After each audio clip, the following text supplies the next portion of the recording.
Amin'ny fifaliana lehibe indray no azosoana rahatokatrantsika ny amin'ny zao izao a.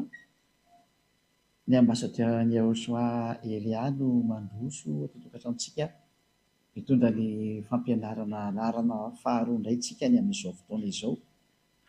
Dia amin'ny firavoravoana lehibe no iarahantsika indray ary miarahaba manokana ny dada malalaka Yayavaza izay mampitondra an'izao teny izao a. Ary miarahaba manokana koa ny Yahosoa izay tompony fampianarana koa izay avy any amin'ny dada mala Yayava ary dia voninahitra ho an'azy menaka. Dia mamerina ny fiarahabanantsika rehetra totokatrano tena koa ny ambassadeur-n'i Yahosoa Elia no mandroso atokatrantsika indray ny amin'ny Timotea. Dia mamerina ny fiarahabana an'izay rehetra mbola tsy nahiny ihany koa izany a. Dia samotahiny Yahosoa daholo. Narana faharoa ny fampianarantsika ny amin'izao izao ary mitondra ny lohateny hoe ny anaran'i Yayava dia novain'ny olombelona hoe Allah. Noho izany Andriamanitra ny Silamo izay alaza ao any tsy malala na hoe Jehova ho an'ny Andriamanitra ny protestanta ny dikan'izay ary hoe Yahve ho an'ny Andriamanitra ny katolika ny dikan'izay. Fa maninona moa izany izy io no novaina? Izay izany ilay resatsika. Dia hatrany manome valiteny ary hoaverimberiko ity valiteny ity hoe nanararoatra ny atezeran'ny dada Yava ny olombelona satria rehefa nanota ireo zanak'Israely ireo dia nanararoatra an'ilay atezeran'ny dada Yava izay nisy teo amin'ny zanak'Israely ny olombelona. Ina ny antony? Satria ny olombelona rehefa nahita hoe tezitra dada Yava tamin'ny zanak'Israely izay nanota teo anatrehany dia nandray fanapa-kevitra dada Yava hikapoka sy hamely ary hamono an' zareo ary hisaraka amin'ny tanteraka. Ary nanomboka teo dia tsy nisy nafantatra ny dada Yava intsony ny zanak'Israely. Eny fatrany amin'ny anarany aza tsy fantany. Ka rehefa tsy fantany moa ny anarany izany dia mazava ho azy fa tsisy mahay intsony. Ary rehefa tsisy nafantatra intsony ny olombelona dia nanomboka teo amin'izay dia namorona ny anarany amin'izay ny olombelona rehetra rehetra. Tao ny katolika romanina nanomboka namorona ny azy koa. Tao izany ny silamo namorona ny anazy koa. Silamo dia tena nisy namorona boky spesiala ho an'izareo mihitsy izy. Izay no nahatonga nanome an'ilay daty hoe raha ny fivavahana silamo angaika taty amin'ny taona +600 taoriana l'an 0 nefa ny bokin'ny Israelianina bokin'ny Jiosy dia efa tany amin'ny -1900 tany ho any zany.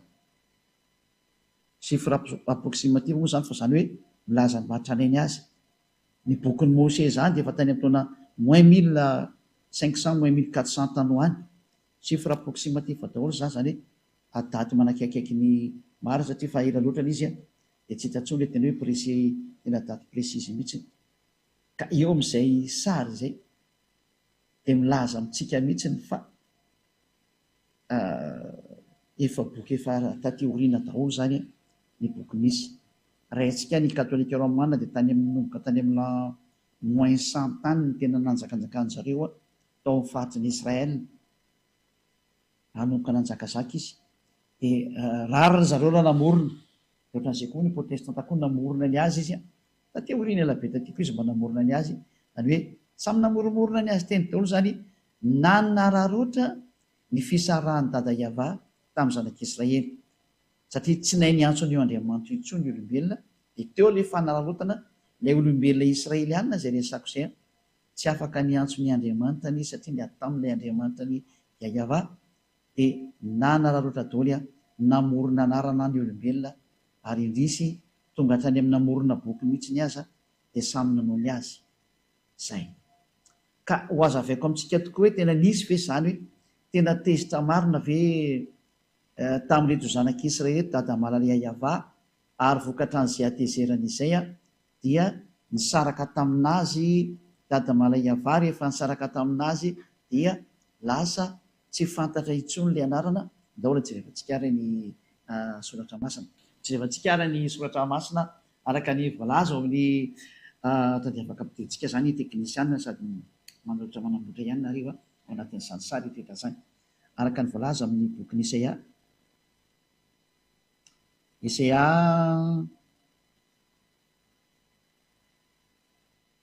Isaia toko voalohany misy angeny to jerevantsika voalohany Isaia toko voalohany mikasika ny amin'ny hoe ny atezeran'ny dada Yava tamin'reto zanak'Israely reto zany. Raha mamely zany dia mba somareketsaka kely zay ao mety tsara. Isaia toko voalohany dia vakitsika manomboka amin'ny andininy faharoa avy hatrany. Zao ny vakitsika zany. Hoe eto zany tsika dia ahitany atezeran'ny dada Yava tamin'ny zanak'Israely ary nanompo andriamanikafa ary zareo ka izay mihitsy natezitra ny dada Yava ary nanao tsy mety izy. Zany hoe niantso andriamanikafa reto Israelianina reto ary nisarahany dada Yava dia lozika be zany rehefa niala tokoa dada Yava dia niverina tamin'ny andriamanikafa natsotsomo zareo izy ary hafa indray koa no niditra teo. Any hoe tena mampalahelo mihitsy ny sara mitranga amin'ny olombelona ty fa izay no tonga antsika nanome an'ilay daty mihitsy ny ambasadeur-ny Elia hoe ity nge ny daty dia jereo tokoa fa tena nialanareo ny anarana mahafaka amin'ny fahotana satria mantsy ny tena marina io Andriamanitra io tena tsy tia fahotana izy ary tena halany mihitsy n'izany fahotana zany, tena tsy mety aminy mihitsy n'izay teny izay. Aloha vakitsika ny Isaia toko 7:20 anomboantsika anazy aloha amin'izay resaka fahotana izay hoe tsy mety aminy mihitsy io fahotana io. Ka raha ianao zany mpanota, ny fivavahanao miteraka anao mpanota, ohatra mpanotanao rehefa tsy Yahva ny antsoinao dia efa mpanota ianao. Raha vao miteny hoe Andriamanitra Abrahama ny Andriamanitra anao ka tsy Yahva no antsoinao dia mpanota ianao satria io ny orizinal natsoiny Abrahama. Ka raha misy olona manova an'izany dia efa tsy Andriamanitra Abrahama miaraka aminazy. Lozika be nge zany. Na ianao koa comprendre an'izany hoe i Abrahama kosa ve tany amin'ny lamoiny 2000 tany hoany no nisy dia izy niantso hoe Yahva tao anatin'ny bokin'ny Israelianina. Dia misy ve olona mamorona boky hafa teo ity dia mamorona anarana hafa izy miteny hoe Andriamanitra Abrahama ihany no antsony. Ahoana moa ny ampitombona an'izany kosa ny aminao? Na ianao ngita dia micomprendre hoe tsy marina ity sary ity. Ka noho ny amin'ilay tsy fahalalànareo no mahatonga ny Elia mampianatra ankehitriny hoe jereo amin'izay ny marina. Satria Elia ny raha namonjy dia tonga hamonjy ary tena hamonjy mihitsy ary manoro hevitra nareo mba ho voavonjy nareo. Nao vaketsika ny Isaia toko 7:20 andininy voalohany sy ny faharoa iarahantsika mijery tsy mamaky vonina dada Yava sy Osla. Endro ny tanany Yava tsy fohy fa mahavoanjy ary ny sofiny tsy lalidalaovana fa mary. Fa ny helokareo ny hevitra mampisaraka anareo amin'Andriamanitra reo ary ny fahotanareo no mampiafina ny tavany aminareo ka dia tsy mihaino izy. Io zany no mazava be ny tena Andriamanitra fa io Andriamanitra io dia tsy mihaino ny mpanota novianoviana ary tsy mety mifandray amin'ny mpanota ary tena halany mihitsy ary mandingana mpanota mihitsy ny ary moa izy io. Nketsika jery teny Andriamanitra fa dia ho arantsika araka an'izay mihitsy izy hoe araka ny bokin'ny mpaminany dao jerevantsika indray jery toko sy andiny hafa indray tsika tsy aloha hijery kely anankiray tsika aloha satria mampianatra dia tsy maintsy manomena ireo kotsiny hoe koa misy tenty mba ho jerevantsika. Ao amin'ny Jeremia toko 9:20 dia andininy 7 sy ny 9.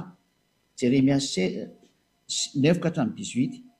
Jeremia 16 dia 9 ka hatramin'ny 18. 16 voilà. Netsika hijery an'ity teny ity indray. Jeremia 16 9 ka hatramin'ny 18. Fa izao no lazainy Yava. Izy zany ilay hoe teny milaza mihitsy hoe tena tsy manaiky zavatra tsy mety io Andriamanitra Abrahama io. Ohatra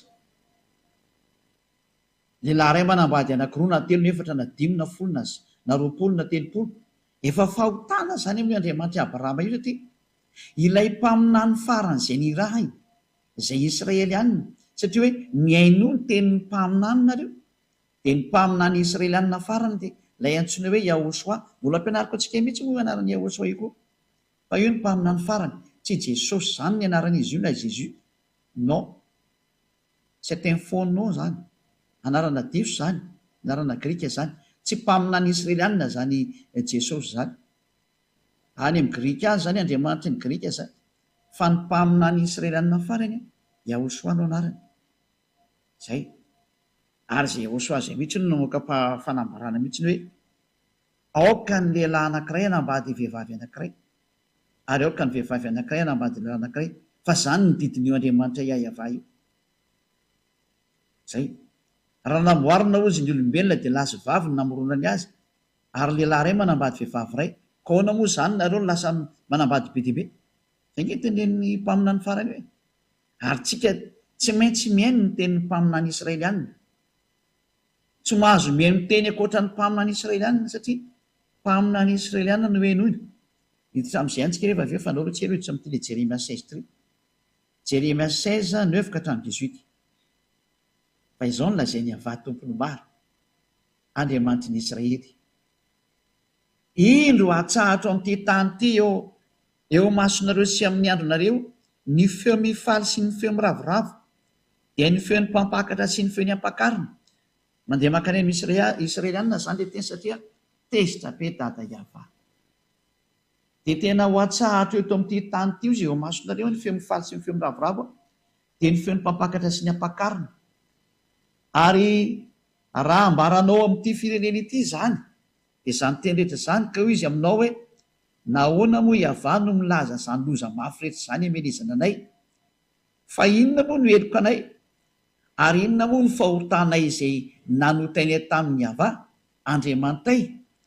Dia ity ny valiny lazao aminy hoe noho ny nafoizany razanareo ahy, hoy Iavà, sy ny nanarahany Andriamanikafa, sy nanompoany azy sy ny ankofany teo anatreny, ary ny nafoizany ahy ny tsy nitandremany lalako, ary ny tenanareo koa ary nanao ratsy mihoatra noho ny razanareo. Zany hoe sady manompo sampo manao tsy mety zany. Fa ianareo aza samy mandeha araka ny ditry ny fo ratsinareo avokoa, ka tsy mihaino ahy. Ina ny hitranga ao amin'ny 1:20 ary ny faketsika ina ny hitranga. Ka dia horoahako hiala amin'ity tany ity ianareo, ho any amin'ny tany izay tsy fantatrareo na ny razanareo. Any no hanomponareo Andriamanikafa andro aman'alina, sady tsy hamindra fo aminareo mihitsy aho. Zay ny zavatra nabary. Vokatry ilay izy nanompo Andriamanikafa dia nivadika tamin'Andriamanitra, dia tezitra io Andriamanitra io. Noho izany, raha vao Iavà no anarany, dia io Iavà io tsy tia Andriamanitra fa fangaro aminy, ka ovanao ny anarany.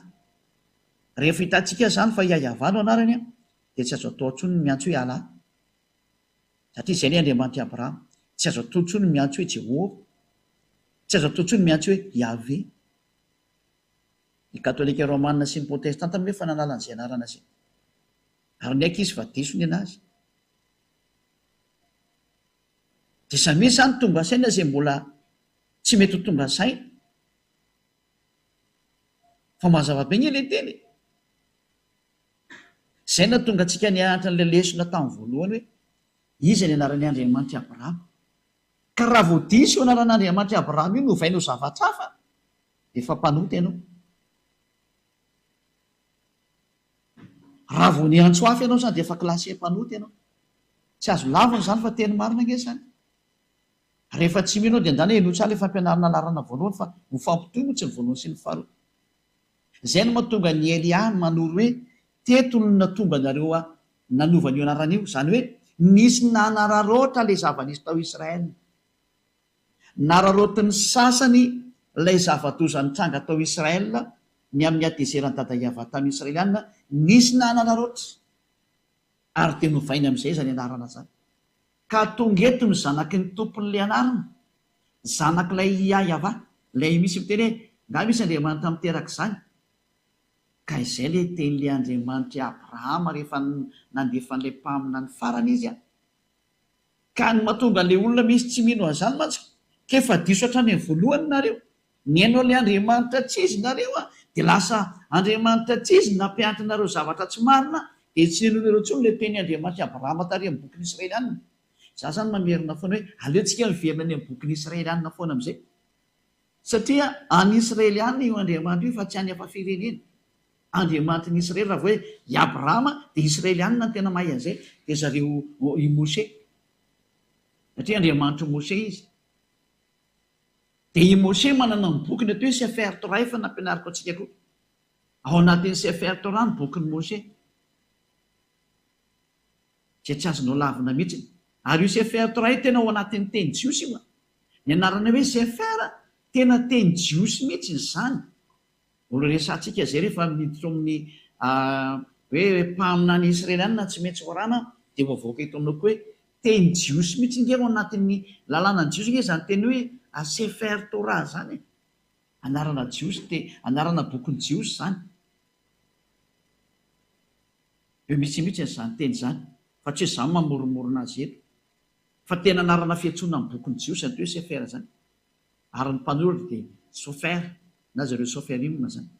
Avelantsika aminy izy fa tsy aloha dia mijery hoe ny fahotanao dia efa manomboka miantso Andriamanitra tsy izy ianao. Rehefa tsy hahavanana tsoanao dia efa Andriamanitra tsy izy iny dikan'izay. Izay ny fahamarinana. Ary mampanotanao sahady izay. Ary porofon'izany ianao manambady be dia be. Raha olona iray manambady roa sy telo sy efatra na mijangajanga efa fahotana daholo zany. Ny fanompon'Andriamanitra tsy mitovy amin'ny hahavana ianarany dia efa fahotana zany. Satria voaporofo mihitsy tao amin'ny larana voalohany fa tena ianaran'io Andriamanitra io dia ihahava ary tezitra izy raha vao novaina io anarana io. Tezitra mihitsy izy ary nisaraka tamin'ny Israelianina. Ary io fisarahana io mihitsy no nahararotin'ny sasany amin'izay reto olona tsy matahotra an'Andriamanitra eto. Izay iny no tonga miteny amin'ireo olombelona amin'izao génération izao hoe raha nisy nao tsy mety ny tany aloha tany aza manareo manaraka ny tsy mety miaraka aminazy. Raha misy nanao tsy mety ny tany aloha tany dia aza rahanao. Aoka ianao tsy hipetraka ao amin'ny plasiny hoe rehefa fantatra fa tsy mety dia mbola rahana ihany. Aza manao an'izany tsotra. Fa andro ny fahalalana zao aleontsika mihitsy ny fahalalana dia ny marina. Izay no tonga ny Eliana mampianatra hoe iza ilay Andriamanitra Abrahama. Ka raha vao novainao izay Yahava zay novainao hoe Allah na Jehova na Yahvé efa tsy mety. Na izy mety ho antsoina ihany fa reo moa zany tena azo izany hoe bebe mpiantso reo zany. Fa be dia be ny miantso ankoatran'io dia hatrany dia efa mazava ny teny dada Yahvé hoe tena tenanareo mihitsy tena tezitra aminareo mihitsy moa zany izay teny. Dia nake jevatsika fa ianareo samy mandeha amin'izay araka ny diky ny fo ratsy nareo avokoa ka tsy mihaino anareo ka dia oroako hiala amin'ity tanitrareo ho any amin'ny tany izay tsy fantatrareo na ny razanareo ary any ho anymponareo andriamanikafa andro aman'alina ary tsy hamindra fo aminareo aho. Tena dada Yahvé mihitsy no teny amin'nompo andriamanikafa amin'izay ny afaranareo dia io amin'izay forona amin'izay ny andriamanikafa be dia be. Tsioko namoron'Andriamanikafa amin'izay ny olona hoe anompo Andriamanitra na ny Israeliana raha tratrana izy koa. Dia jerentsika ny Israeliana fa ny Israeliana nge zao mihinana izany Jehovah Jesosy zany inondro zareo ane zany. Eo dia Andriamanitra ny Grika be zao dia inondro Israeliana. Samy manaonao foana daholo zao ny olombelona rehetrarehetra eto ambony tany amin'izao tsika miteny zao. Izay ny antony nandefasan'ny dada Yahvé naniraka ny Elia hoe andana avy reny ny olona hitoditra satria ho avy ny loza. Aorianan'ny Elia dia loza mahatsiravina amin'ity taninareo ity. Ary efa mandeha izany loza zafatry hoe ho avy miara mandeha amin'izao Elia mitory aminao zao. Mandeha izany loza mamelanareo zany ary ho tratra amin'izay nareo. Dia aza mitady solution fa manatona ny Elia fa aty amin'ny Elia ny lakile. Marina zay aty amiko aty ny lakile rehefa te vonjeny ianao dia manatona ny Elia. Mazava-be zany. Ndao ary avy toy antsika koa indro avy ny andro Yahvé izay tsy hanaovana intsony hoe raha velona koa Yahvé izay nitondra ny zanak'Israely niakatra avy tany Egypta fa izao kosa raha velona koa Yahvé onisy teo izay nitondra ny zanak'Israely niakatra avy tany amin'ny tany avaratra sy avy tany amin'ny tany rehetra izay nandroany azy tena nivadika ny tantara zany. Izay nitondra ny zanak'Israely niakatra avy tany amin'ny tany avaratra indray sy avy tany amin'ny tany rehetra fa ampidiko ho any amin'ny tany zay nomeko ny razany. Izany hoe horoahana ny zanak'Israely ny dikan'izay ary ho voaroko ao amin'ny taniny izy ary lasany amin'ny avaratra any amin'ny rehetrarehetra manerana azy tontolo zao. Dia tokoa ny zanak'Israely fa tena voaroka tanteraka mihitsy ny tsy misy afaka mamaly an'izany nyzao tontolo zao fa tena voaroka ny zanak'Israely.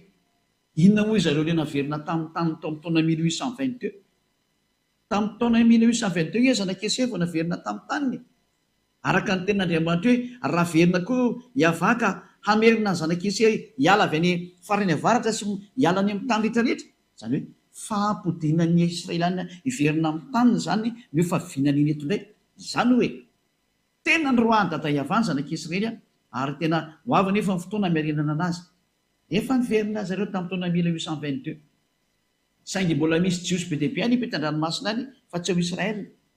Reny le anisan'ny tadiavin'ny Elia mizotsika amin'ny teny zao hoe niverena ianareo fa nanao ny tsy mety any ianareo e.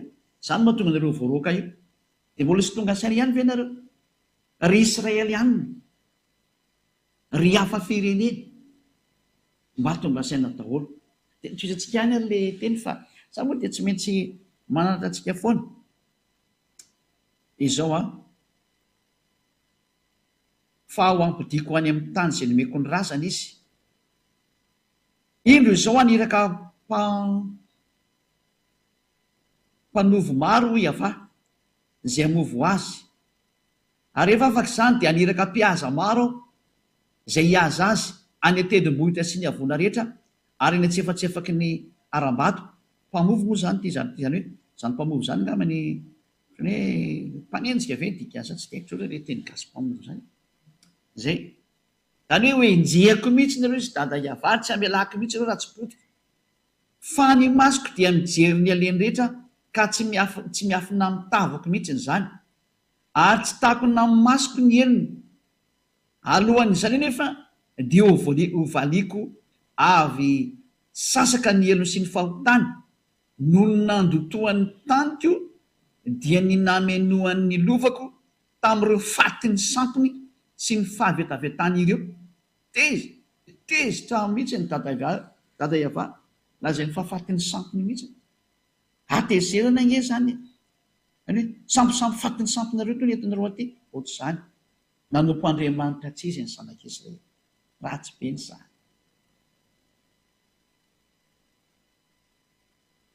Za tena mampitodika ny sainareo rehetrarehetra ndao tsika hitodika fitiavana anareo zao.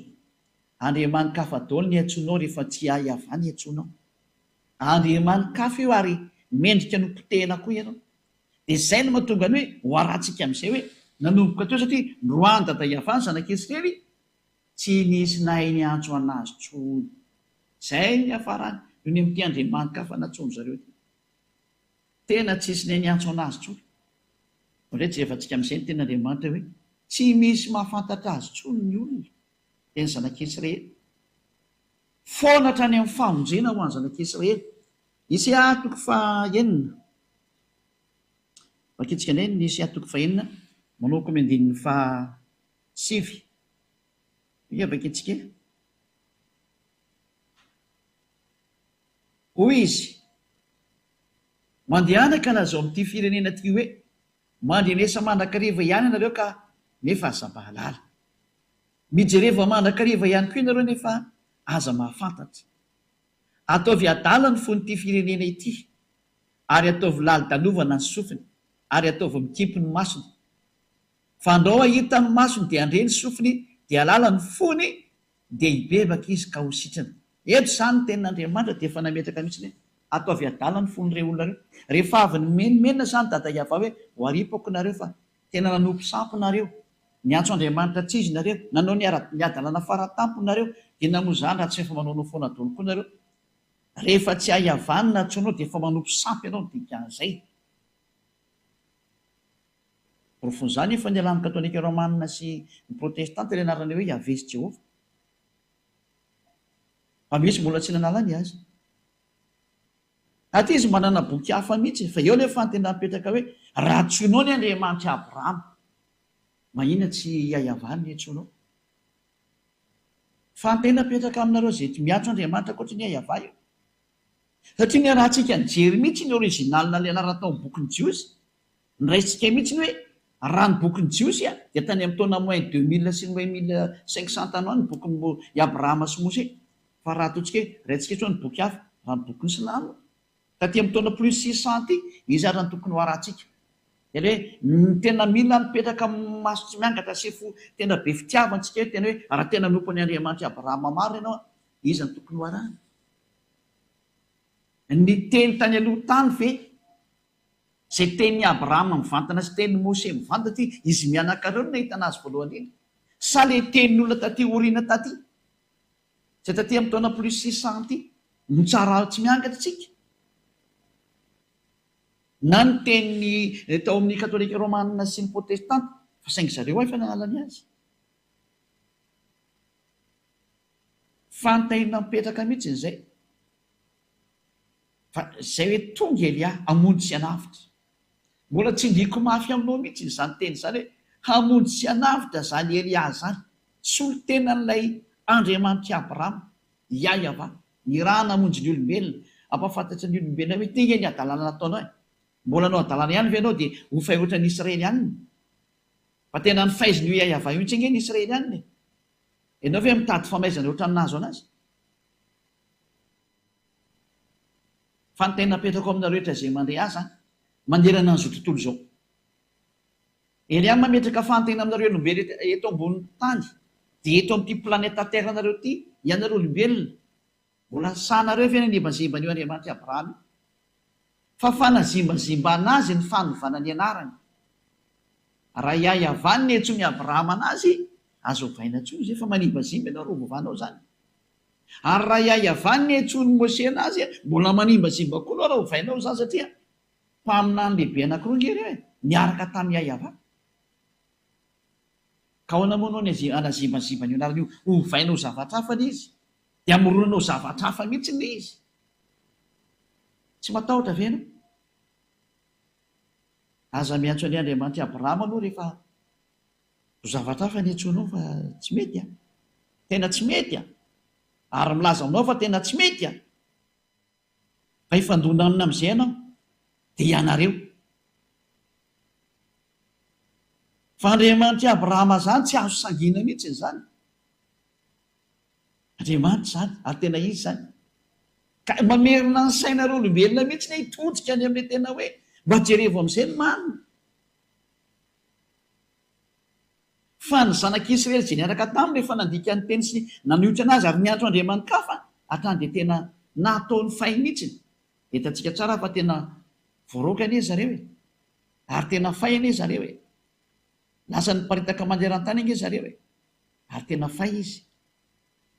Hitantsika tsara zao nanaova ny Hitler anazy tamin'ny taona ady lehibe nisy tany aloha tany ireo tamin'ny ady lehibe faharoa nga mitsaikona voalohany faharoa amin'ny jios Hitler anazy tamin'ny ady lehibe faharoa. Zava-doza mihitsy anie. Anjarantsika ny mieritreritra amin'izany sary rehetrarehetra zany hoe tsy mamela masana io Andriamanitra Abrahama io rehefa tena tezitra ary tena tezitra izy zao satria ahoana moa ny anarany kosa raha natsoina hoe Yahva tany aloha tany. Ary zareo ary rehefa mira dia manao hoe Alleluia dia zany ihany anarany Yahva ny dikan'izay. Ahoana moa lasa miovana izy tokoa hoe lasa hoe Allah lasa hoe Jehova lasa hoe Yahvé ahoana moa natao an'izany kosa izy tena tsy mety kosa anie zany. Ary profon'izany tsy misy afaka fahotana ny olona nefa ny eo Andriamanitra io tsy tia fahotana mihitsy io. Io ny vakitsika tao amin'ilay Esaia 4:50 voalohany sy ny faharoa hoe ny tanany avady dia tsy feo fa mavonjy ary ny sofiny tsy ladalovina fahamarita. Fa ny elikoreo ny hevitra mamisaraka taon'Andriamanitra nareo ary ny fahotanareo no mampiafina ny tavany aminareo dia tsy mihaino anareo izy. Izany hoe io Andriamanitra Abrahama io zany dia miantso anao mihitsy hoe tsy hainao anao mpanota zany izy. Raha vao novainao io anaran'io dia efa mpanota ianao ary izay no nandringana any amin'Israely ihany. Raha vao novainao io anaran'io dia efa nanota ianao satria ny teny ny mpaminany Israely ihany hoe ny voninahitro tsy meko ny hafa mihitsy ka tsy ekeny io Andriamanitra io mihitsy zany hoe anarana ovaovaina izany.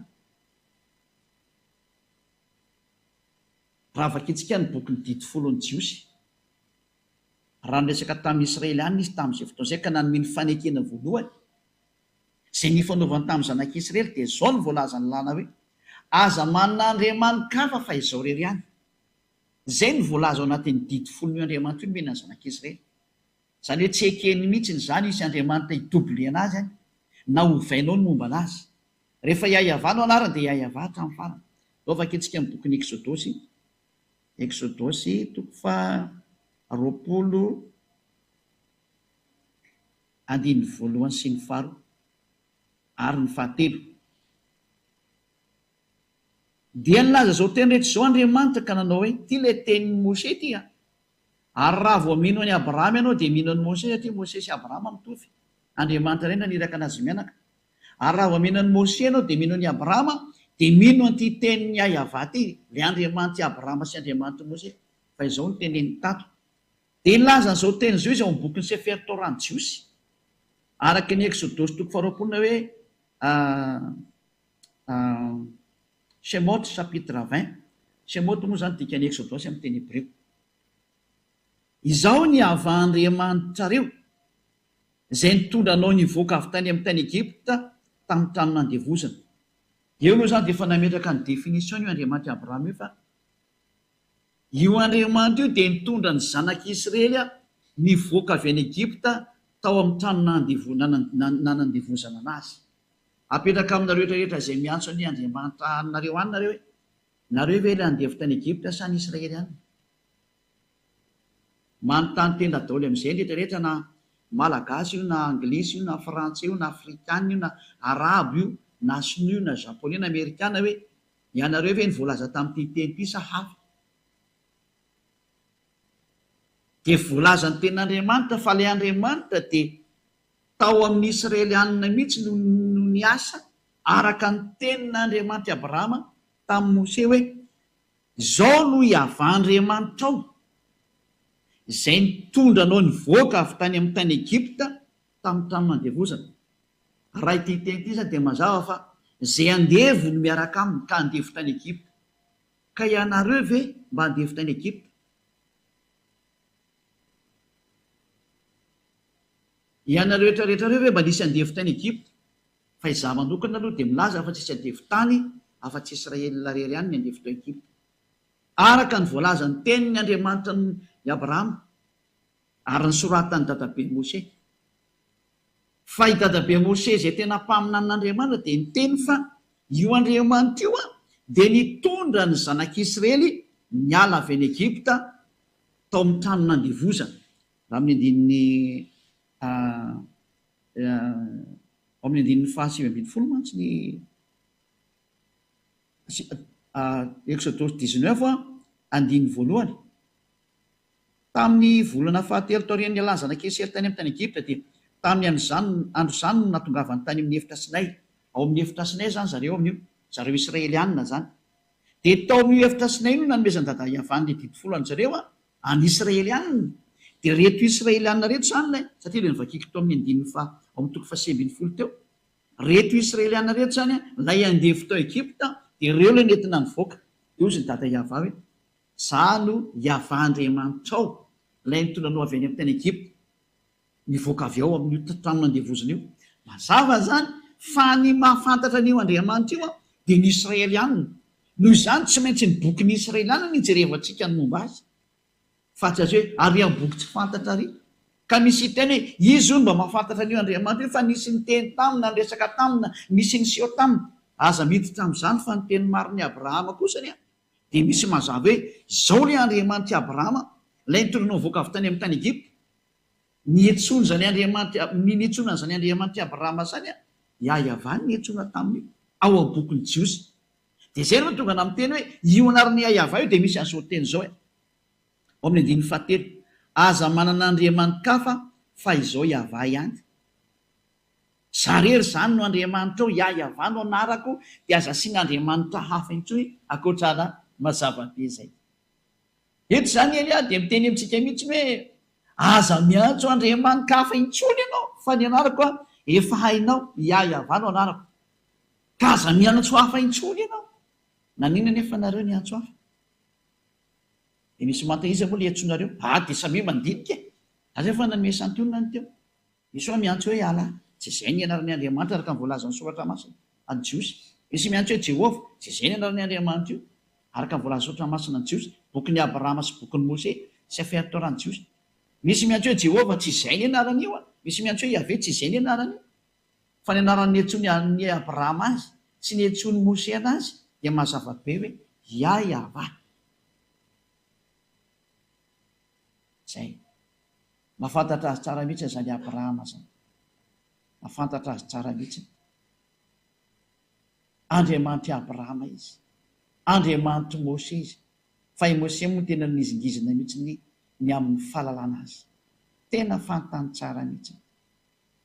Satria raha miteny hoe Andriamanitra Abrahama dia mahafantatra azy Abrahama, Andriamanitra Mose dia mahafantatra azy Mose. Iza ny anarany? Yahveh no anarany. Dia ahoana nefa nanao nanova? Fanontaniana apetraka anao, nanina anao nanova? Iza no teny taminao vao io? Iza no teny taminao hoe ovainao io? Fanontaniana apetraka aminao rehetrarehetra mihitsy izay. Fa tsy moramora hoe Andriamanitra Abrahama izao zahatra nataonao zao. Satria efa teny izy hoe aza manan'Andriamanitra hafa fa izarery ihany. Ary namafitsina izany tamin'ny boky mpaminany, araka ny tenin'ny mpaminany, ary boky nisy afaka itsika miaraka indray boky nisy ihany. Dia manasa anao foana, miantso anao anaraka an'ilay teny Isia 48:11.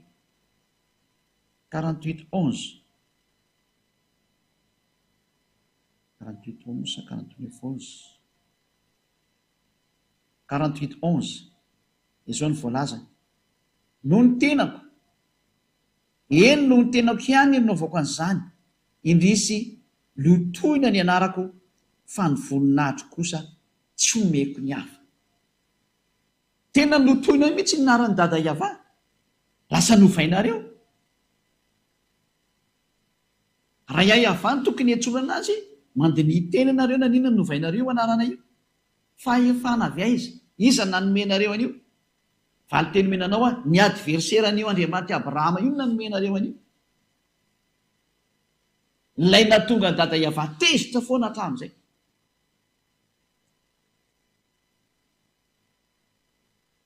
Ary vokatry ny atezerana ny dada Yahveh amin'izay a, teo amin'izay nareo nanararoatra. Rehefa tezy dada Yahveh dia nisitaka tamin'ny zanak'Esau, tsy nety niaraka tamin'ny intsony a. Teo amin'izay nareo a ny olombelona tena nampalahelo mihitsy ilay zahatra niseho. Nalain'izareo amin'izay dia namorona anaran'Andriamanitra amin'izay izy. Teo daholo ny nivoahan'ny anarana be dia be natsoinareo olombelona. Oka daholo ny karazan'Andriamanitra be dia be. Indrisy ny mampalahelo. Izany hoe nararotin'ny sasany ilay fisitany Yahveh malala tamin'ny zanak'Israely, Yahveh ilay Andriamanitra Abrahama, ilay Andriamanitra Mose. Rehefa niala tamin'ny zanak'Israely izy fa tezitra, dia nararotina amin'izay ilay fialana.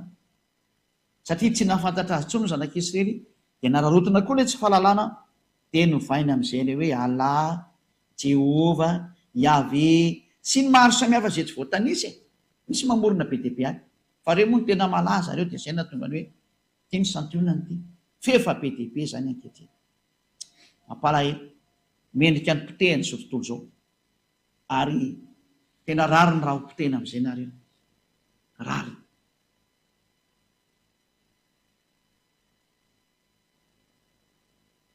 Izany hoe efa iza moa anao izany mianatra amin'ny teniteny takan'ity.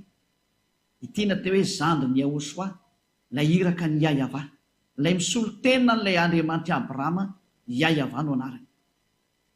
Ilay nambaninareo sy nataonareo tsinitsininy, ity izy ity. Tsy matinareo zany anarana zany. Olombelona ihany nareo ka mipetratra.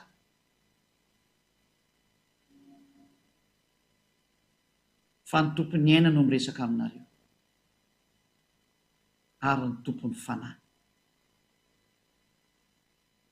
Tsy moramora zao nataonareo zao. Naninona nataonareo an'izao ny Andriamanitra maro? Manao revitra ely aho hoe rehefa tsy teo rigana, raha tsy teo aripaka, verena amin'ny Yahveh nareo. Fa tsy misy manam-pahefana amin'ny teny tany fa tsy Yahveh rery ihany. Izy ny Andriamanitra Abrahama, Andriamanitra Mose. Manolo anao hitodika anao riverina. Mba tonga izay.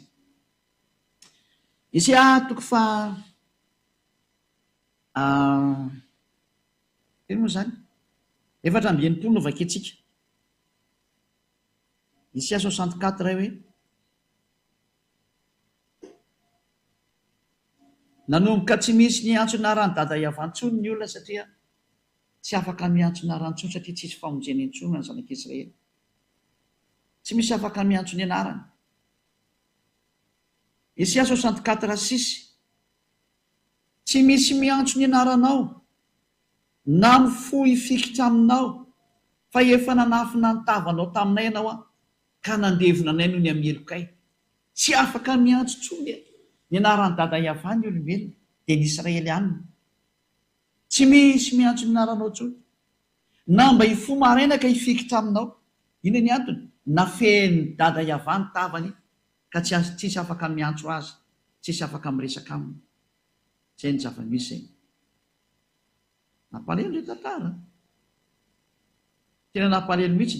Ohatsika jery tenin'Andriamanitra fa vokatry ny atezeran'ny dada Iavaza dia mbola nitoy ihany ny teny hoe tsy nahafantatra azy tsony hatrany amin'ny zanak'Israely.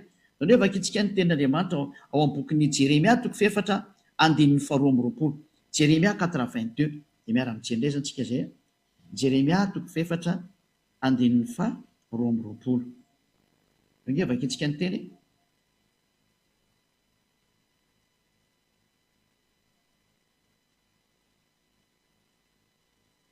Jeremia 4:22. Fa adala ny oloko, izao tsy mba fantany, tsy fantany tsony dada Iavany. Zaza tsy misy saina izy, tena tsy misy saina intsony. Very zany ny fahalalana ny dada Iavany, sady tsy manam-pahalalana. Raha ny anao ratsy dia endry izy, fa raha ny anao soa kosa tsy fantany tsony. Mazava zany ny teny eto fa tena tsy mahafantatra ny dada Iavany tsony ny zanak'Israely. Teo ilay nararotina amin'izay. Ary ny zava-doza azy, raha sendra misy miantso ny anarany dada Iavany dia ny tenenina hoe aza miantso an'izany tsony fa so maty eto ny hafarany. Maty mihitsy ny hafarany. Raha vaketsika ny bokin'ny Amosa 4:4 angamba nisy endao vakitsika zay. Amosa 4:4 vakitsika kely amin'arany Aosoa. Amosa izay misy an'izany Amosa zany. 4:4 dia manomboka amin'ny 5. Hoe teto no nahatonga ny olona nanararoatra nanovany eo amin'izay dia ny olona tsy matahotra ny eo Andriamanitra Abrahamy mihitsy. Amosa 4:5 ka hatrany amin'ny 10. Ary raha misy folona sisa ho an-trano iray dia samy ho faty ireo. Io zany le ozina hoe ho ataoko maty mihitsy nareo androany, hoe enjehako mihitsy ireo sy dada Iavany, vonoko nareo. Ary ny havan'izay matina izay mandevona azy dia ambetany faty ka dia tondra azy hiala ao an-trano. Hoe avoaka zany dia faty zany satria maty ireo. Dia hiteny amin'izay ao anaty trano hoe mbola misy ihany va ato aminao, zany hoe mbola misy olona maty ihany ve eo. Dia hoy izy hoe tapitra, dia ho valiana hoe manginona re fa tsy tokony ho tonoina ny anaran'ny Iavany. Hoe aza tonoina ny anaran'ny Iavany fa raha vao tonoina io dia maty eo indray tsika. Zany hoe tena tsy misy fahefana iantso ny anarana tsony fa tena lasa danger de mort no miantso anazy. Raha ho an'ny zanak'Israely, nanomboka teo ny Israelianina ilay tsy nahafantatra azy tsony ary tsy nahalalana azy tsony. Ary tamin'izany fotoan'izany tokoa dada Iavany no nanao ny lehilahy minasa hoe ny oloko hafantatra ny anarako dia izay hitenenako hoe ity aho. Satria ny Israelianina efa tsy afaka fantatra intsony noho ny amiatezeran'ny dada Iavany dia nipoteny mihitsy ny fahalalana azy ka vita ny dada Iavany hatrany amin'ny naniraka Nebokadnezara hanapotika ny tempoly izay misy azy. Vita ny hatrany amin'ny fanapotenana ny tempoly noho ny amiatezera. Ka rehefa tsy teo potika ohatra nanjo ny Israelianina, petra tsara ianao. Aza miseho anao mahery ianao no miseho matanjaka ianao fa tsy matanjaka zany ianao. Olona ihany ianao fa tadidio ary lehibe ilay mibaiko ny sainao. Fa ny foroniny ianao Iavany namorona anao. Ilay dada malalaka, dada ny Elia zany. Ilay naniraka ny Eliako. Dada izy ve Andriamanitra ve tsy atao dadako aminy? Dady fanajana anazy zany. Ary marina zany. Zay ny zavatra misy zay. Ka inona ny sary mipetraka zany amin'izao tsika miteny izao.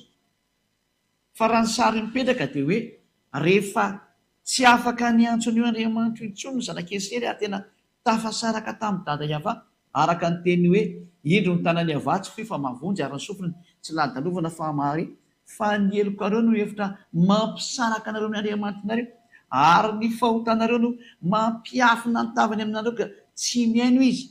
Izay teny izay dia porofo mitohaka amin'ny tendantsika fa tsy mety miaino ny mpanota io Andriamanitra io. Zany hoe raha vao novainao io anarana io efa mpanota ianao ary tsisy Andriamanitra miainanao zany io. Tsy miainanao zany io Andriamanitra Abrahama io, reraka ao fotsiny na miantso tabataba azy anao zo fihetsiketsena maketsimaka io fa tsy miainanao zany io Andriamanitra Abrahama io zany. Lany andro io fotsiny ianao.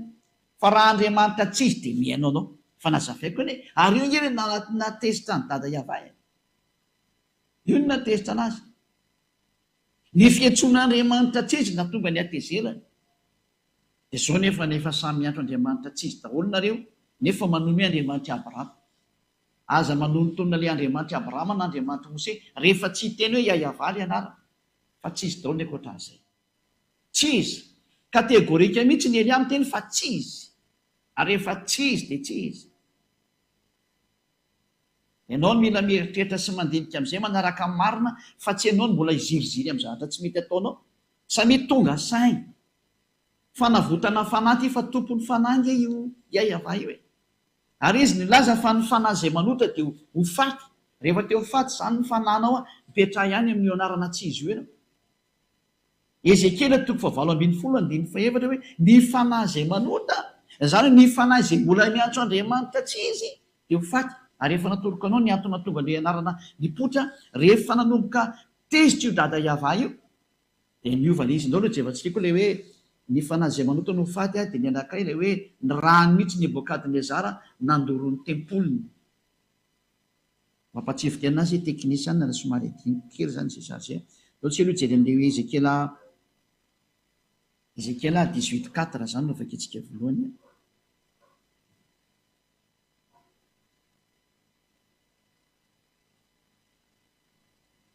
Ezekiela 18:4 indro ahy ny fanahy rehetra toy ny fanahy ny ray dia toy izany koa ny fanahy ny zanany samy ahy daholo ireny.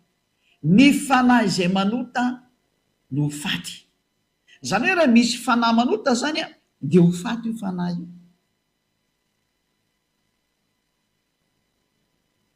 Ka fahotana ny natezitra n'Andriamanitra tamin'ny zanak'Israely ny fahotan'ireo zanak'Israely nanompo Andriamanitra tsy izy, niantso Andriamanitra hafa. Tany dia fatezerana, potika, fampitehana. Rehefa tsy teo potika ianao fa andro farany zao, velamy Andriamanitra tsy izy. Iverenina amin'ilay Andriamanitra Abrahama antsoiny amin'arana hoe Iava. Iverena amin'ny Andriamanitra ny Mose ilay antsoiny amin'arana hoe Iava. Fa ray ihany ny Andriamanitra izy mianakary. Tena fitiavana izany teneniko izany. Fitiavana ny te-hamonjy ianao satria manino? Efa mandeha any ny loza amelanareo olombelona. Efa misy eo ambony lohanareo, efa misy eo ambanin'ny taninareo, efa misy eo akaikin'ny tongotronareo. Efa mandeha ny daholo ny loza. Teny amin'ny rivotra efa misy. Feno loza amin'ity taninareo ity amin'izao tenenako izao. Ny fikapoana eny aminao eny sisa ny andrasanao. Rehefa tsy hitodika ianao dia amely ireo. Dia mbola misy fotoana maizany fiainana. Fa fitiavana izany ataon'ny Elia zany. Tena fitiavana izany. Mbola misintona anao foana hoe mba miverena fa ampy izay. Nanome porofo za. Nomeko mihitsy hoe tia daholo ny fôtin'ilay izy. Tatony na voanareo. Mbola jerevantsika daholo izany rehetrarehetra zany hoe menono ny tenin'ny mpaminany Israely ihany. Zao hoe jerevantsika hoe tena ny potehiny dada Iava amin'izay hatrany amin'ilay tempolony. Raha vakitsika ny bokin'ny Jeremia feno izy 52 amin'izy. Jeremia 52:11 angambany izy hoe potehiny dada Iava mihitsy ny tempolo tao Jerosalema. Hoe Jeremia 52 angambany izy indray zao. Teo amin'ny indininy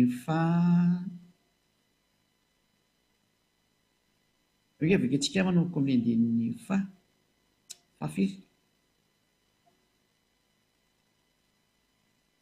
52:7 ka hatrany amin'ny Jefia France 7, 8, 9, 10, 11 angambany izy. 10.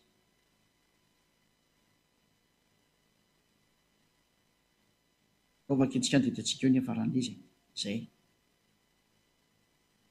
Ary nisy voabanga ny tanàna dia nandositra alina ary ny miaramila rehetra ka niala tao an-tanàna tamin'ny lalana mankany amin'ny vavahady tany elanelan'ny mandaroa izay eo anilan'ny sahany mpanjaka, fa ny kaldianina no manodidina ny tanàna ka nandeha tamin'ny lalana mankeny amin'ny tany ay. Ary ny miaramila ny kaldianina nenjika ny mpanjaka ka natratra ny Zedeka teny amin'ny tany ay, ary Jeriko dia niparika nandao azy ny miaramila ny rehetra. Ary voasambotra ny mpanjaka ka nentina niakatra ho an'ny Babilôna, ho any amin'ny mpanjakan'ny Babilôna tao Ribla any amin'ny tany Amata, ka dia notsaraina tao izy. Ary ny mpanjakan'ny Babilôna namono ny zanakalany Zedeka teo masondrainy, ary ny mpanapaka anjodrina koa dia nivonoany tao Ribla.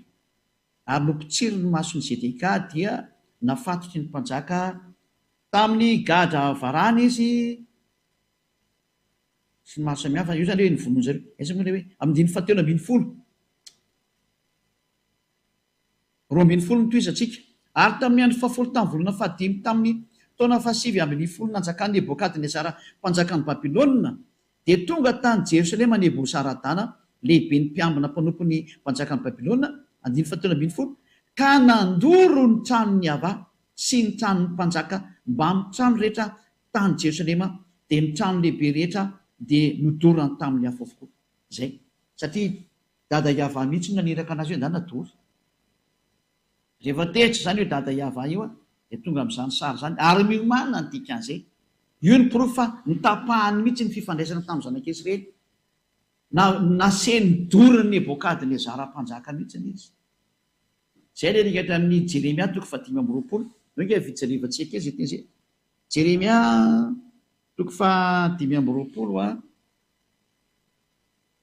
hoendry Nebokadnezara mpanompo,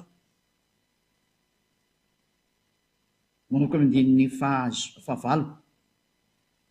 Koa izao no lazainy Iava tompony maro noho ny tsy hinonareo ny teniko ry Israelianina, satria Israelianina io resany io, dia indro ampanalaiko ny firenena rehetra any avaratra sy Nebokadnezara mpanjakan'ny Babilôna mpanompoko.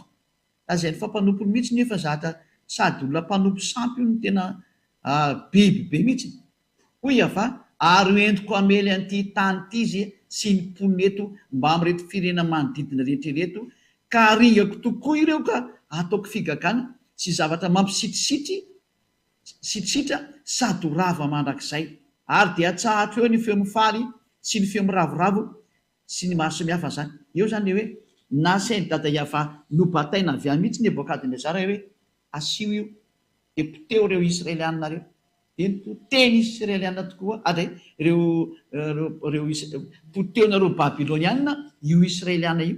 Dia tonga tokoa izy moa i Nebokadnezara mpanjaka dia nanapotika ny tanàna ny Israelianina, dia nidoro rehetra any amin'ny tranony Iava mihitsy ny nidorany. Navelan'ny dada Iava nidorana amin'izay hoe dory io fa tsy araka amin'ireo intsony zay. Zany rehefa teritra io dada Iava io. Ianao ve tsy tonga saina amin'izany hoe ianao efa fantatra na fa Iava ary ianao efa mpanota,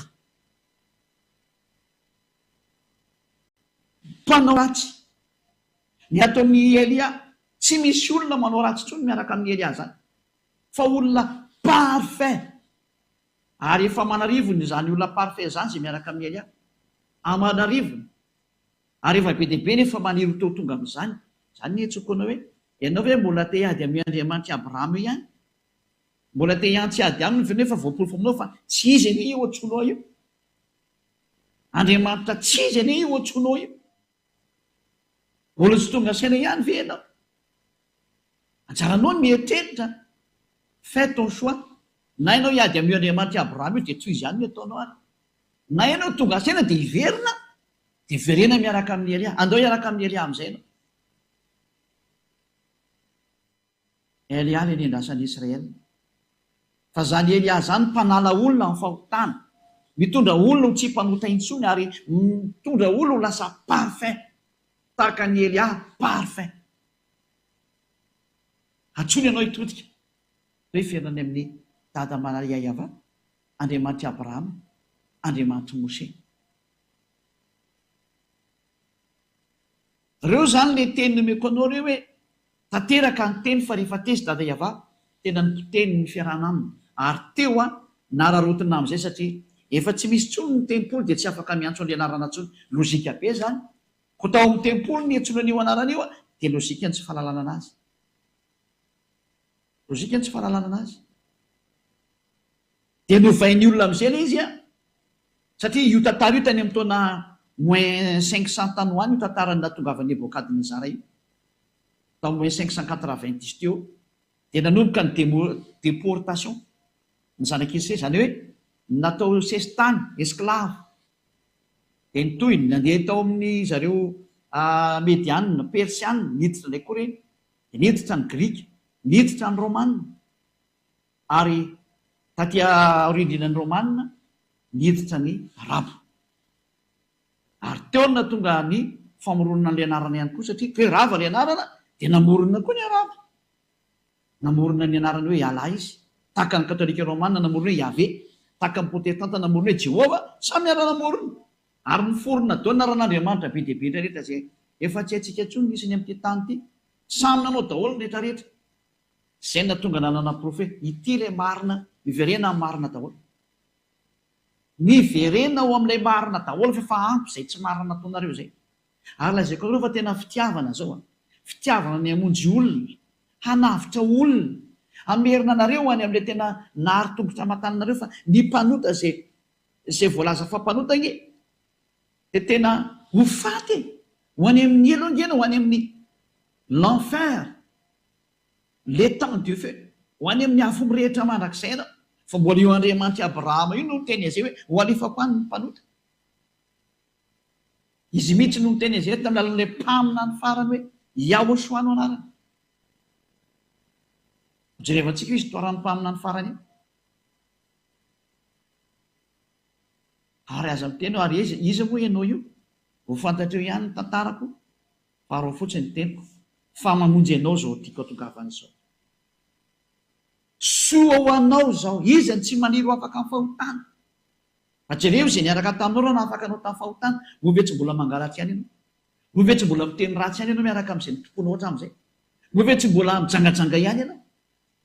Jangajanga ianao io manambady be dia be io, jangajanga ianao. C'est de l'adultère. Fijangajangana zany. Raha nanamboatra ny olombelona Andriamanitra dia lasy vavy nanamboarana anazy. Ary ny tantaran'ny Abrahama dia milaza mihitsy fa hiady masaiva ny razamben'ny olombelona. Vady izy ireo.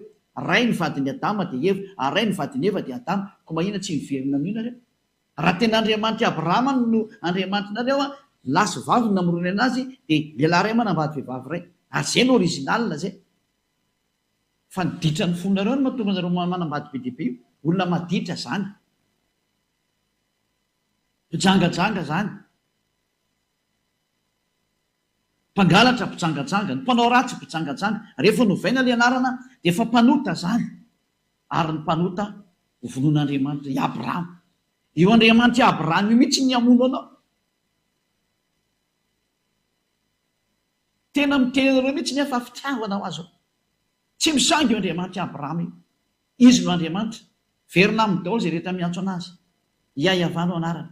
Ary tsy manota intsony izay miantso an'io Andriamanitra io tahaka ny Elia. Tsy izay rehetra efa niaraka tamin'ny Elia. Satria izay miaraka amin'ny Elia, izay nanotona anarany hoe Elia. Iayavano ny mpaniraka azy. Dikany El dia Andriamanitra, solo tena ny Andriamanitra Yah mandehandeha ny atao hoe Elia. Raha zavy hoe za manavitra ny rehetrarehetra io. Izy tontolo izao nge zao avotako zao engane mba isan'ilay klasiny teo vovonjy ianao. Engane ko nisy ao anatin'ilay klasiny teo afika ianao. Fa ity ny famonjena anao zao teniko zao. Maiza ianao mitodika. Dao anaraka ny Elia. Anaraka ny dada Maria Yava. Satria Elia nitondra anao any. Ho afika ianao rehefa manaiky an'izao famonjena zao. Jereo ny rehefa miaraka amin'ny Elia. Fa manarivo nene. Njaranao mba miditra koa. Mavonjeko koa ny fananao. Fa ny fanampanota, ny atao hoe mpanota, dia ny olana novan'io anaran'Andriamanitra io dia efa mpanota ianao. Fa mpanota ianao zay. Ny mpijangajanga, mpanota ianao zay. Manambady be dia be, mpanota ianao zay. Mpiteny ratsy, mpanota ianao zay. Mpisoloky, mpanota ianao zay. Mpamono olona ianao, mpanota ianao zay. Mamosavy olona ianao, manota ianao zay. manao zay animba olona ianao, mpanoty ianao zay. Andriamanitra mampanoty miaraka amin'io fa mahatonga saina. Fa ny Andriamanitra Abrahama kosa ny tsy tia fahotana, ary mahakala amin'ny mpanota mihitsy izy vao nivakitsika teo. Zay ny fiafarany teliko mazava tsara aminao, porofoko aminao fa fitiavana zany. Ny Andriamanitra Abrahama zany tsy fisangy zany. Aza misangy an'izany ianao sy anao sahirana. Olombelona ianao ka mipetra tsara, fa tsy fisangy zany Andriamanitra Abrahama zany. Izy tena be fitiavana fa tsy azo rorotina. Ny fampianarana antsika manaraka indray hoe ahoana mihitsy ny tenin'ny Mose indray mikasika ny amin'ny mpaminany. Mpaminany iza ny tokony ho arahana sy fihainoana teny. Izay no jerevantsika indray amin'ny manaraka zay. Fa eto antsika dia mahita mihitsy hoe efa tsy mety intsony ilay izy. Tena efa diso be ny Andriamanitra anao. Porofon'izany ianao mpanota io. Porofon'izany ianao tsy mety tanteraka io. Fa ny olona izay miaraka amin'io Andriamanitra io, izay no tonga nazo namonjy ianao, mo tonga tanteraka ianao. Fa io Andriamanitra io mihitsy tsy tia olona maloto, tsy tia olona mpanota. Vao nivakitsika teo izy, horingana ianao rehefa mpanota ianao dia horingana ianao. Ary rehefa tsy mbola ringana ianao amin'izao dia voatsipy ianao rehefa maty any amin'ny farimy rehetra avy, any amin'ny feu éternel, mamono ianao tsakijana. Zany ny toerana famonoana amin'ny fanahy. Ireo misy angaha zany, ka izay ny tenin'ny mpaminany farany. Tenin'ny mpaminany farany taona izany meko anao zany. Yahoshua ilay mpaminany farany. Mpaminany Israelianina, araka ny tenin'ny dada Yahva hoe mpaminany Israelianina no henonao ary ho arahanao. Izay ny amarantsika anazy. Deutéronomia 18:15. Deutéronomia 18:15, mpaminany Israelianina no henonao. Anatin'ny Sefer Torah Jiosy zany. Fakitsikesa dia amarantsika anazy. Izay no jerevantsika indray manaraka hoe raha ny lalàna zany dia tsy maintsy ato amin'ny Israeliana eto ihany ny azo arahana ny teny. Zareo Israeliana ihany tsy maintsy henona teny, fa ny ankoatra izay dia tsy mahazo. Deutéronomia 18:15, eo avarantsika ny teny voninahitra dada Yahva sy Joshua. Mpaminany avy eo aminao dia avy amin'ny rahalanao tahaka ahy. Zany hoe mitovy aminao izy Mose, ka izaho taranaka Israelianina. Israelianina ohatra anaty dikan'izay. Hitarika an'izareo dia zareo any anefitra amin'ny fotoana io. Dia izao, no hatsanga ny avy Andriamanitra ho anao, ary izy no henonareo. Zay, io mpaminany Israeliana ihany zany no azo henona zany. Fa raha vao tsy Israeliana dia tsy azo henona. Refeso indray ny mpaminany miresaka aminareo. Iza ny mpaminany miresaka aminareo? Dia samy mandrefy ny azy tsika. Ianahy zao dia tena mpaminany Israelianina mihitsy ny ihany no arahako hatramin'ny farany. Araka ny tenin'io Andriamanitra Abrahama io. Zay no hoe tenin'ny Andriamanitra Abrahama Yahva, ary Andriamanitra Mose Yahva. Mpaminany Israelianina. Izay no jerevantsika sy ny tohin'izay satria famonjena mandrapa tonga antsika any amin'ilay mpaminany farany izay atao hoe Yahoshua no anarany. Fa zany ny tena mpamonjy zany, mpanavitra zany, iraka farany meny dada Yahva ho amin'ny fanavotana ny olona. Dia miraso antsika etra izay nandresy nanaraka, ho tahiny Yahoshua ny antsika etra rehetra, ho tahiny dada Yahva. Satria tao amin'izany Yahoshua zany nazona ny famonjena. Izay ilay ho hazavaintsika mihitsy izay. Ho ampahafantarina antsika tena nisy mihitsy ny lamin'asam-pamonjena. Ary ho jerevantsika hoe nakaiza ty tenin'ny dada Yahva ty, raha monjy ny izy, aiza ny teny misy anazy. Efa mazava fa tao Israel. Satria Andriamanitra Abrahama izy dia lasa Andriamanitra Mose. Noho izany ary amin'ny taranak'i Abrahama nakany amin'ny Mose no misy anazy. Satria ireo no nafantatra ny anarana. Ary ny Andriamanitra Mose, rehefa mino amin'ny Mose nareo dia tsy maintsy mino ny Andriamanitra Mose. Ka ny Andriamanitra Mose dia ao anaty Sefer Torah. Ary ny Sefer Torah dia miteny hoe Yahva zany Andriamanitra zany. Fantena mipetraka hoe inona zany no tokony atao rehefa resy lahatra. Dia arao foana ny fampianarana. Fatoranao dony atonao fa zao ny teniko aminao mandarany Elia. Hatrany dia andao hiaraka amiko. hoe za hamonjy ny fanahiko hoe za tsy hamonjy tsy hanarin'ny fanahiko fa hamonjy andaozy hamonjy ny fanahiny miaraka amily adaoly am'izay manerana an'izao tontolo zao onjeo ny fananao fa ny fanahy zay manova anarana dia ho faty ozy dada iava araka ny teny ny mpaminany Ezekely mpaminany Israelianina zany ary ny mpanota rehetra tsy mihaino anareo zany ozy dada iava ary izy tsy azonareo terena fa tsy mihaino izy tsy misy an'izany hoe mivavaka dia mifona dia mivavaka dia mifona dia manao ny ataony dia mifona dia manao ny ataony tsisy Andriamanitra ny teny an'izany fa ny mpanota dia ho anefako any amin'ny farihy amin'ny atrafo ny teneny fandringanana fatezerana mirehitra zany ny miandry ny mpanota ohatra anareo io dia nareo mpanota rehetrarehetra amin'ity planeta terre ity mpanota daholo nareo ny mbela rehetrarehetra tsy misy afaka nanoray aza vonjeo ny fanahinareo nao anaraka ny Elia efa afaka itsika dada malala iava aho nambarako ny teninao ary tamin'ny fitiavana sy ny hery be avy any aminao ny nanam-porofona izay mbola ianao ihany koa ny manam-porofo satria teninao avokoa zao fa tena fitiavana ny teninao nampisinao miariary amin'izay fa tenenao ny Andriamanitra Abrahama nasinao miariary hatrany amin'ny anaranao ary nasinao miariary natao hitapoko hitam-pirenena fa tsy mahay manota izay miaraka aminao zao Elia ny rahanao zao mihitsy ny vavolombelona sy izay rehetra efa nataonao hita maso manaraka dada iava malalo samatra izay tafaraka aminao fa tena voasoratra ny amin'ny lanitra ny lanitra ny anarany tena avitra izy ary ho tonga soa ny amin'ny lanitra ny lanitra vonjeo izay mandre an'izao teny zao avoto dada iavao fa lo hivavaka izay tsy mitady anao vonjeo ny tsirairay avy